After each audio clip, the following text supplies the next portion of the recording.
The Philadelphia Eagles break a 2-game losing streak as they dominate the Detroit Lions this past Sunday. The Sixers are finally starting to show us what their true team identity is, and the Philadelphia Flyers, they continue to impress. All of that coming to you on Sports Talk Philadelphia.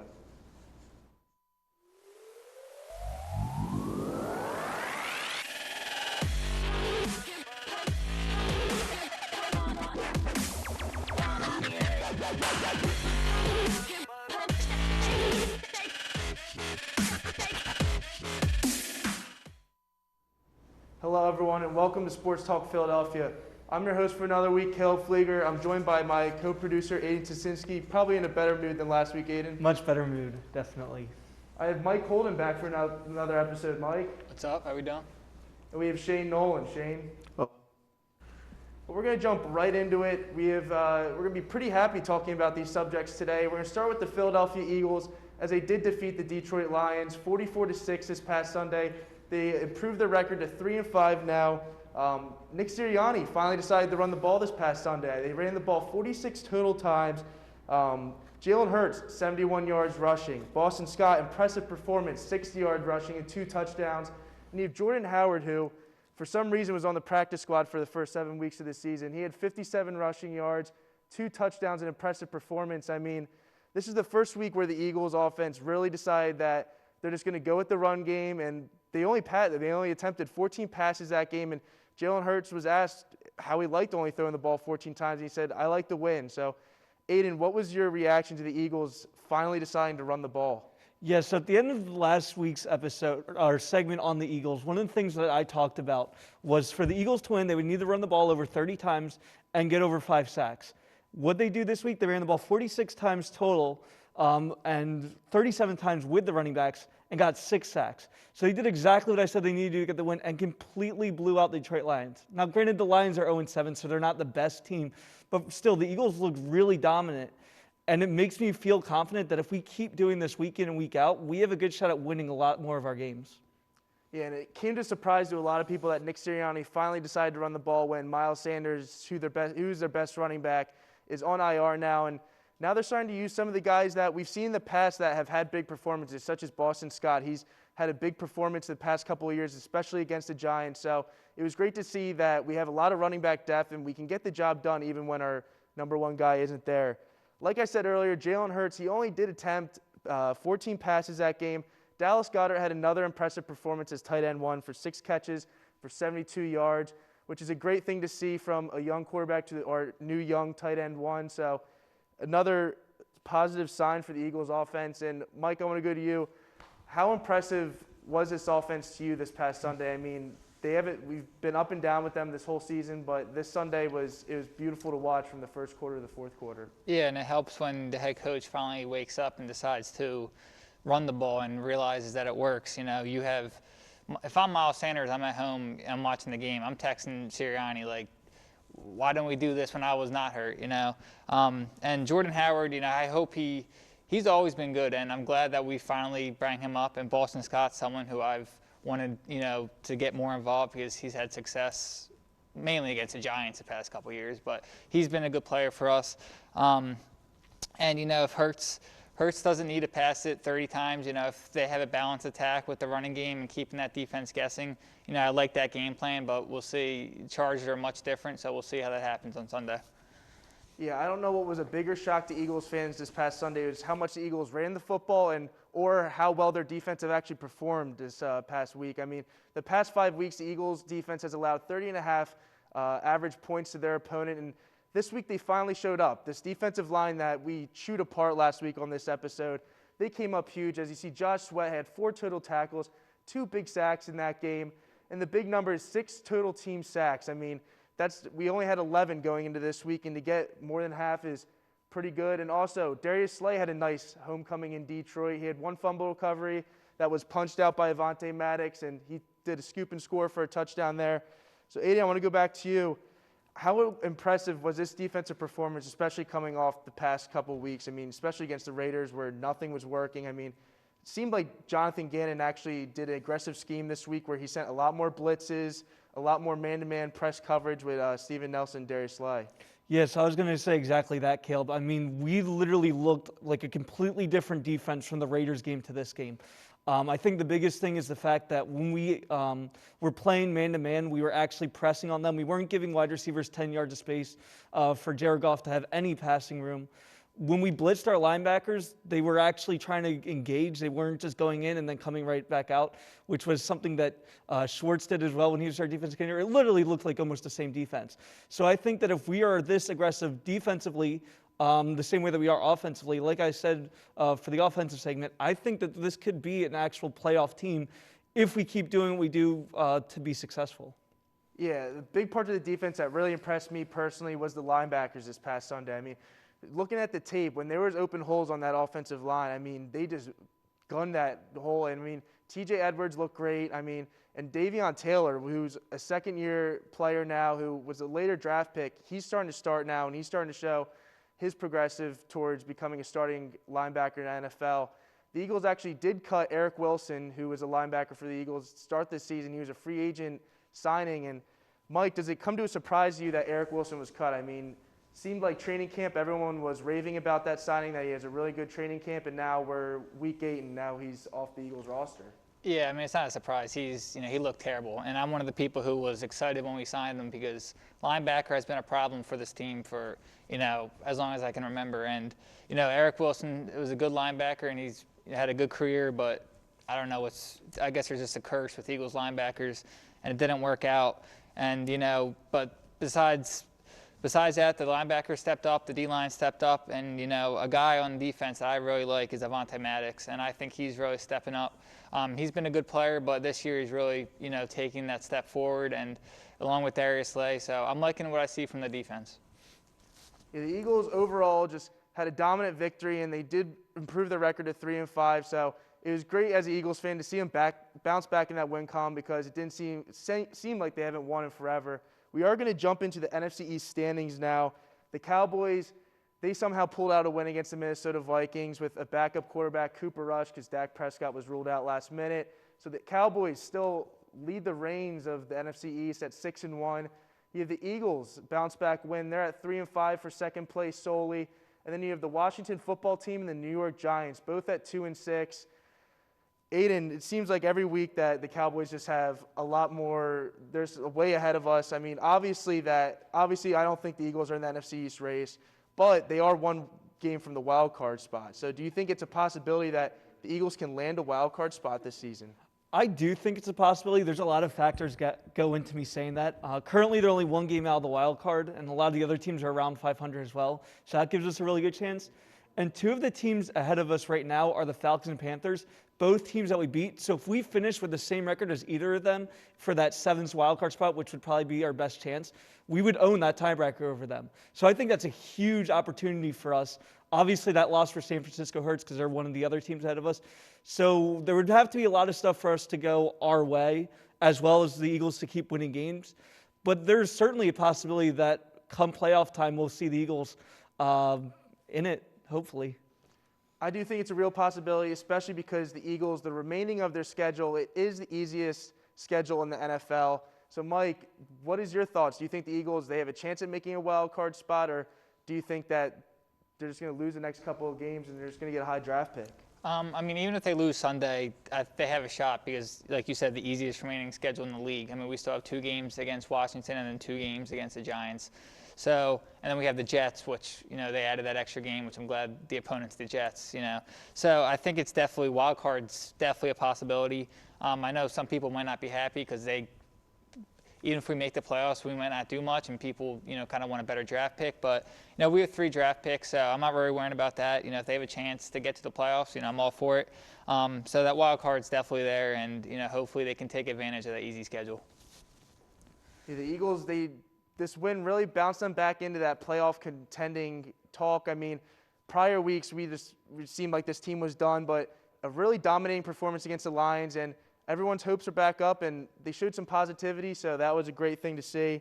Moving on to next week, the Eagles will face the Los Angeles Chargers, who are a very good football team. They are at 4-3 on the season, but they do have a lot of offensive weapons, such as Josh Herbert, who is a second-year quarterback. I mean, he's arguably a top 5 quarterback in the National Football League right now. You also have their two wideouts, Keenan Allen and Mike Williams, where that's probably the best duo you're possibly going to get in the NFL currently. Aiden, after a dominating defensive performance this past week by the Eagles, what can they do this upcoming week to stop the Chargers offense? I mean, they are averaging around 32 points per game, so it's going to be a tall task to stop them. Yeah, I think the biggest thing for me, obviously you said we were blitzing our linebackers a lot more, and that was great. However, when I went through stats, none of our linebackers ended up getting a sack. So I think if some of our linebackers can actually end up getting sacks in this game, along with keep playing man-to-man defense or tight zones, making sure that our defensive line doesn't really allow a huge running game, which would be surprising but still could happen. I think the Eagles have a really good shot as long as they keep doing the things that make them successful. Mike, now do you have a player to watch for this upcoming week that is someone that has impressed you for the past couple of weeks and you feel like that he may have a breakout game against the Chargers this week?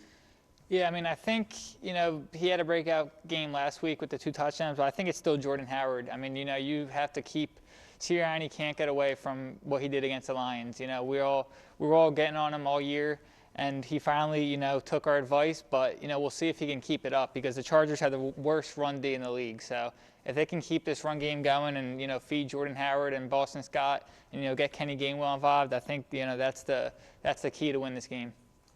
That is a great point to bring up, as the Chargers, they are ranked 32nd in the league in run yards per game. It's around 5.5 yards per carry. And if I'm Nick Sirianni, I am transferring that exact game plan that I had against the Lions and going straight into the Chargers game. Feed Boston Scott, feed Jordan Howard, use the depth at running backs that you have, and take a little pressure off Jalen Hurts because him throwing the ball 30-plus times a game is just not going to cut it. Aiden, real quick before we move on to the Sixers, do you have a score prediction for this Sunday? I do. I'm very hopeful for the Eagles. I have them winning 30-24. Mike? Eagles win 24-20. I got the Eagles getting their first home W of the season, 24-21 over the Chargers. I feel like they're going to carry a lot of their momentum into this upcoming week against the Chargers, and they're going to pull it out. Next, we're going to move on to the Philadelphia 76ers, who have been awesome, just an awesome overall team to watch. I mean, the dynamic and the team chemistry they have on this team is something very special to watch, as they're now 5-2 or 6 and I think it's 6-2 now after the Bulls win last night. So they're 6-2 on this season now. Impressive win against a very good Bulls team who was second in the conference going into last night. Sixers overtake them now. Another thing I want to go to is an impressive win over the Trailblazers, where the Sixers had 3 of their starters out. They had Joel Embiid out, they had Tobias Harris out, and Danny Green ended up getting hurt in that game. But in the Trailblazers' victory, Seth Curry just stepping up this whole season, 23 points, 6 rebounds, 5 assists. George Niang, who is a big pickup for the Sixers and very underrated pickup for the Sixers this past offseason, had 21 points off the bench. He also had 20 points last night against the Bulls. I mean, just overall great performance by him. And Andre Drummond, who put up a pretty cool stat line, 14 points, 15 rebounds, 7 assists, 5 steals, and 1 block. And the only Sixer to do those numbers in the past was Charles Barkley. So some pretty good compliment people Andre Drummond's with, Aiden. Yeah, I mean, the bench overall has just done really well. Obviously, another name that was brought up last year with Charles Barkley was Embiid when he went off in one of his games. So it seems like our centers just keep doing really well, whoever it is. But I want to go back to the bench because I was looking through the stats. Both are 3 different guys, Korkmaz, Milton, and Niang, all are averaging over 10 points, which is something that the Sixers really haven't had consistently yet, is bench points. So I think that's a massive improvement from this season to last season. And I think the other thing, too, that no one's really talking about, Matisse Thybulle has 3 or more steals in the last 5 games, or in 5 out of the 8 games the Sixers have played. In every game that he's had 3 or more steals, the Sixers are 5-0. So clearly, he's done a great job filling into that role of Ben Simmons of getting important steals for the Sixers to win games. So I think that those 4 guys especially are a big reason why the Sixers are at where they're at. Yeah, Mike, what is your overall reaction to how the Sixers bench has performed? I mean, last season they did have a decent bench, but is definitely terrifically improved going into this season. Yeah, it's a little bit of a surprise. I mean, you pick up guys like Niang and Drummond who, Niang's been, a surprise. And I hope he can keep up what he's doing. What he's doing is far better than what he's done in his career. So I'm hoping he can, just keep at least that pace. But he was a good player with the Jazz, and it was a low-key pickup, and I'm glad he's on our team. And Drummond too, for a backup for Embiid, especially with Embiid dealing with, the injuries. And just, it's a great pickup. And then Korkmaz and then Matisse, who I think is probably going to, get another All-NBA defensive team. So I'm happy with how they're playing, and hopefully, they can keep it up and take some pressure off the offense. Yeah. Yeah, the Sixers did have a very impressive performance last night against the Chicago Bulls at Wells Fargo Center. Tobias Harris has been ruled out. He'll be out probably for the next 10 days because he did contract COVID-19. But the Sixers pulled out the victory. They won 103-98 after a terrific performance by DeMar DeRozan on the Bulls. 37 points. But Embiid came up with the big block at the end of the game, and you also had Seth Curry make that mid-range jump shot to ice the game. Aiden, what was your thoughts from that team victory? Well, I think it's just exactly what the Sixers have to do to win the games this year. Obviously, you have Seth Curry, who's been going off, just lights out. He's almost looking like his brother, really. And that's been huge for the Sixers. Obviously, Embiid, health is his biggest thing. I think that he has been healthy so far. Obviously, he's always going to be pretty much day-to-day. But that huge block at the end, I think it just really summarized the Sixers season of who they're going to rely on the most to try to be one of the top teams in the East. Mike, what was your reaction after that Chicago Bulls win? The Bulls went into that game at 6-1 on the season. They're one of the top dogs in the Eastern Conference so far, and the Sixers go into that game down a key starter in Tobias Harris and still pull out the victory.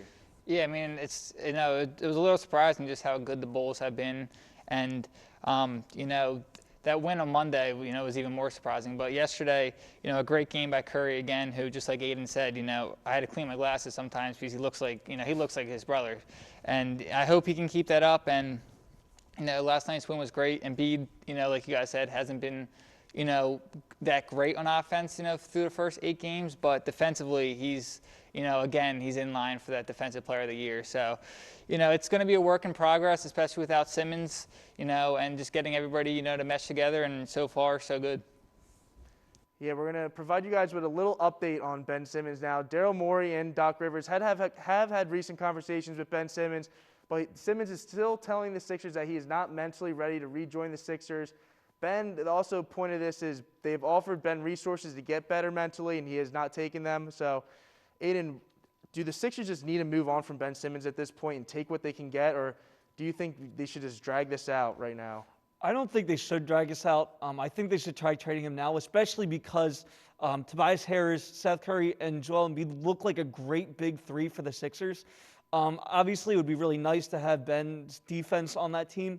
But I think at this point, you already see who your stars are for this year. You already see your role players. Let's just try to gain more pieces, build off of the guys you have now, and try to compete for that championship that we haven't had in nearly 40 years. Now, Mike, Daryl Morey has said in the past that they can sit this out for the rest of the 4 years of Ben Simmons' contract. They are not in a rush to move him. They want an all-star player caliber in return. They just don't want 2 role players. What would you do if you're in Daryl Morey's shoes right now and Ben Simmons is still just refusing to play for your team? Yeah, I don't know if I'm going to wait 4 years, but I think for now, they're winning games and they're looking like they can still compete. They might not be title contenders with this roster right now, but they can still compete. But you need, I'm not settling for 2 role players for Simmons. I want still at least 1 all-star caliber player and even a role player on top of that. And, I'm fine with Morey waiting, but I hope it's not 4 years. But I do want, that all-star caliber in return. So I guess it's just a, waiting game and see what happens. Yeah, like you said, the Sixers still are winning games without Ben Simmons, so it is proven that the Sixers, they don't need his presence on the court to win basketball games, but it would be nice to get someone in return because you are paying someone a max contract right now, and they're not even playing for you right now. So a wasted cap and obviously just a total waste of money for the Sixers currently. So hopefully they move on from Ben in the upcoming weeks to months before the trade deadline and get a couple players in return. Next, I want to go to the Eastern Conference standings. The Sixers are in second place currently at 6-2. You have the Miami Heat at 6-1. They've been very impressive with their acquisition of Kyle Lowry. Jimmy Butler's leading the MVP rankings right now. You have the Bulls, who the Sixers beat last night. The Raptors at 6-3, and also the Nets, who are at 5-3, but they've been struggling a little bit as well. Aiden, what is the Sixers? Where do you think the Sixers rank in the Eastern Conference currently? You think they're a top 3 team, middle tier team? I think right now they're a top-tier team. Biggest thing for me is how are the contenders that we expected to be in the East going to play? Obviously, the Bucks are 4-4 in the 10th seed. I expect them to be way better than that. I expect the Nets to figure out their offense without Kyrie Irving, same way the Sixers are with Simmons. So I do think that eventually we should be in those top teams. Yeah, the Sixers, they haven't been impressive. Hopefully they continue this because Philly loves basketball and they've been doing a great job at performing for the Sixers fans so far. Next, we're going to move on to the Philadelphia Flyers. They've also looked pretty impressive as they are 5-2-1 on the season. They are now 5th place in the Metropolitan Division. They've looked pretty solid. I mean, there is some things that the Flyers can improve on. They do play their rivals, the Pittsburgh Penguins, tonight for the first time this season in Pittsburgh. I want to bring in Shane Nolan for this. Shane, what has your reaction been to the Philadelphia Flyers so far this season? I mean, they've looked like a pretty good team. I mean, especially offensively with what Cam Atkinson has done. And, I mean, Drew, he recently had a 6-game point streak snap to start the season, which was his best start to a season so far since he's been with the Flyers. And I think their defense has improved a little bit from last year with the signing. I mean, especially with Ellis being out. And I think Justin Braun and Ivan Provorov have definitely stepped up for them. Yeah, they have been a pretty impressive team so far, but there are some areas where they can improve on, Aiden. Yeah, there definitely is. Biggest thing for me is defense. It's an issue for them last year. They're still, even though they're winning more than they did last year, they're still allowing 38 shots per game, which is just way too many. I think that's also a testament to how Carter Hart has improved this year, being able to stop those many blocks. But we definitely need to improve on defense. That means guys getting healthy and guys just playing better. They do play the Pittsburgh Penguins tonight in Pittsburgh. Shane, going back to you, what is your expectations tonight and a few key players to watch? Well, I expect them to win tonight because they are without the Penguins are without their 2 top players, and Sidney Crosby and Evgeny Malkin, who have been put on the COVID protocol list. And my top players to watch are Joel Farabee, who has been on a cold streak lately, and also Carter Hart, because he's been so good this year. He has 3 wins and 2 losses in 6 games played, 2.33 goals against average, and a .928 save percentage, and he has bounced back so far this year. Like Shane said, there has been a lot of impressive players on this Philadelphia Flyers roster so far. Mike, who is your most impressive player through this season? We have Carter Hart, Claude Giroux, Couturier. Who's been the most impressive for you so far? Yeah, I mean, offensively, it's been Atkinson, but since he's kind of slowed down a couple times, it's Carter Hart for me. We needed a bounce back year from him, and through 10 games, he's been the heart and soul of the team. So hopefully, he can keep it up throughout the whole year and continue his bounce back campaign. Yeah, the Flyers have been impressive so far this season. Hopefully, they continue it just like the Eagles and Sixers and continue this winning momentum into the rest of the season. Next, we're going to move to Fast Five, everyone's favorite. The first question we're going to go to is actually This Week in Baseball with Aiden. Yes, obviously the Braves won the World Series. First time they've done that since '95. Huge win for them. Now we go into the offseason, and this year's going to be a little bit tricky. The players' bargaining agreement ends on December 1st. If the players don't sign a new one, there could be a possible lockout. They could also go into the season with a no deal as well. But the potential issue for that is that it could lead to a strike. That's what happened in the '94 strike. There was no agreement. They started the season. Players went on strike in the middle of the season, which meant a cancellation for the World Series. Obviously, baseball hasn't gone on strike since then. They've been able to sign the collective bargaining agreement every year that it's been up. So hopefully they're able to do that this year too.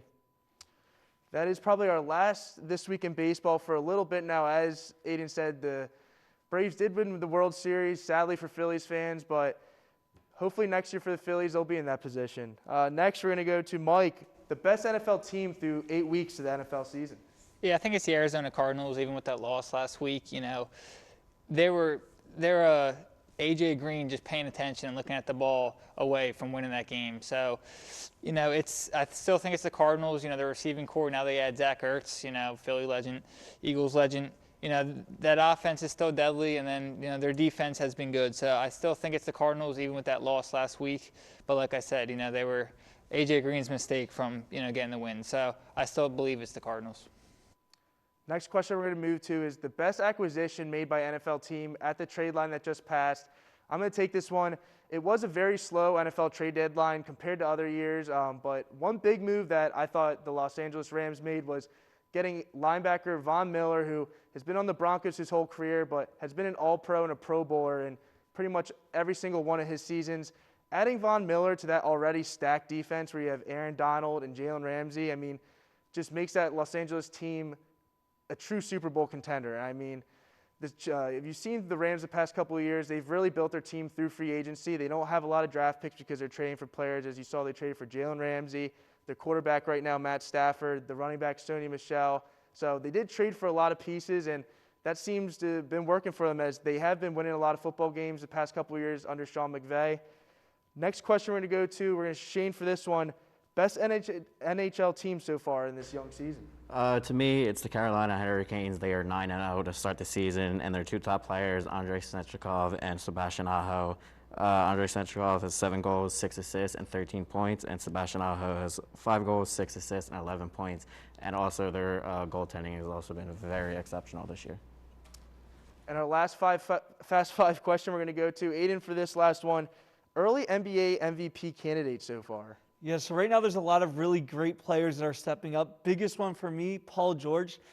He's averaging 27 points per game and 3 steals per game. Both of those are first in the NBA. He's someone that when the Clippers brought him in from the Thunder, they were expected to be a championship team. They haven't actually met those expectations yet. But Paul George is someone that has really stepped up this year. And I think with the West being as wide open as it is, I think that the Clippers are expecting to make a championship run, and Paul George is expected to be the leader of that team. Completely agree with that, Aiden. And that's all we have for Fast Five and all we have for Sports Talk Philadelphia episode today. I want to thank you guys for coming over and watching with us. Don't forget to follow us on our social media, on Twitter and Instagram at Sports Talk LTV. And that's all we have for you guys. And we'll be back next week with more updates on the Eagles, Sixers, and Flyers. Thanks again.